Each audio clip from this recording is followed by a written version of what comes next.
Terence Crawford Q&A. Moving up to fight Canelo Álvarez is high risk, high reward. Terence Crawford could be considered the most high-profile B-side fighter since Manny Pacquiao fought Floyd Mayweather Jr. 10 years ago. Like Pacquiao was then, Crawford is a pound-for-pound great who eschewed some arguably worthy challengers in favor of lining up the most lucrative, splashy bout possible as he enters a later stretch of his career. That path has led Crawford to Canelo Álvarez on Saturday in Las Vegas. With a plush slot on Netflix and some 65,000 fans expected to watch live at Allegiant Stadium, the home of the Las Vegas Raiders, the fight is seen by many fans as the most broadly appealing high-level boxing showcase since that Mayweather-Pacquiao bout in 2015.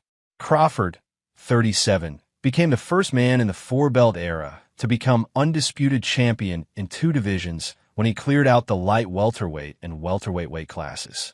Álvarez, 35, will enter Saturday carrying the hardware as the first undisputed super middleweight champion in 2021.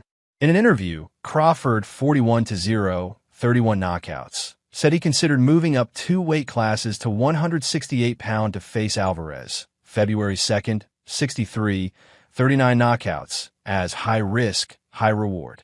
Questions and answers have been lightly edited for clarity and length. What is the driving factor for you in this fight? What kept me in the gym and motivated is that I felt like I wasn't done yet. I still had the fire in my stomach to go out and perform and do my best. So why not? What are the things left to do in your career? I feel like I have more to give to the sport. I haven't had that mega fight. Errol Spence was a huge fight, but I didn't have a fight where I was able to fight a Pacquiao, Mayweather, Miguel Cotto, those types of Hall of Famers.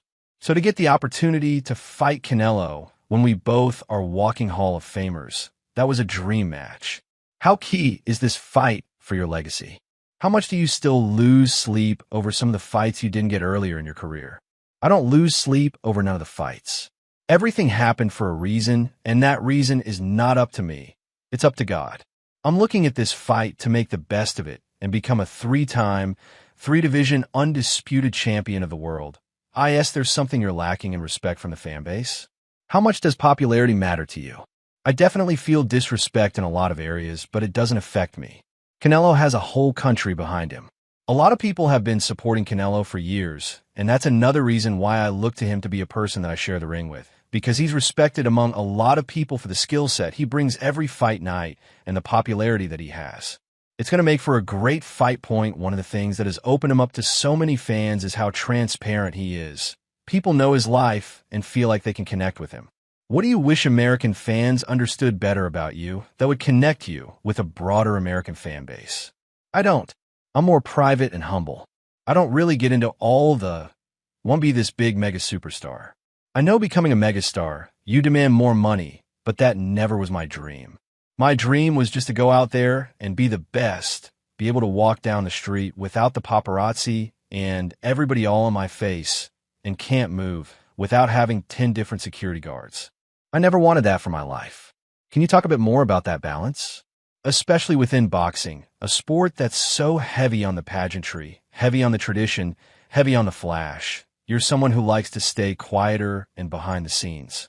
What has it been like to balance training and the paparazzi of it all? It's very easy for me because I already knew where I wanted to go.